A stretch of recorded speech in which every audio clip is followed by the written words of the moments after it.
So, so how did you end up getting into puppeteering in the first place? Yeah, it's a weird story. But I guess since we have some time, I'll get into the real. I usually kind of either will lie or make up something that's even more weird, and then they believe it. But I was homeschooled by church But clown. now I want to know the lies Um, too.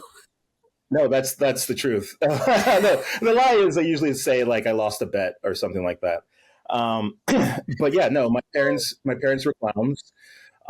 And we traveled around the country doing clowning stuff. And my brother and I would do puppets in the background, and we would travel to schools and churches. And we got our start in a mega church. So the church I grew up in had 15,000 members. And then the church I moved to Atlanta to with my family when I was in high school had 25,000 members. So we were used to performing in front of large audiences. From there, that kind of, because I was homeschooled, I was very much an introvert and just didn't like to be in front of people at all.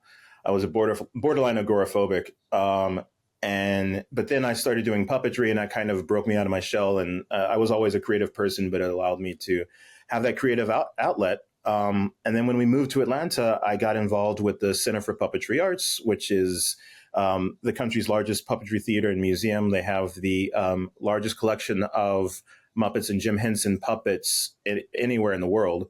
And yeah, I started doing my own pieces there. I became a resident puppeteer there. I directed some short pieces in their experimental puppetry theater program. I did pretty much everything there is to do in that area. So at the same time, this was early in the early aughts, so technology and independent film was becoming more accessible, just the way that cameras were being created. So I got involved in the indie film scene here in Atlanta, and I became like the puppet guy.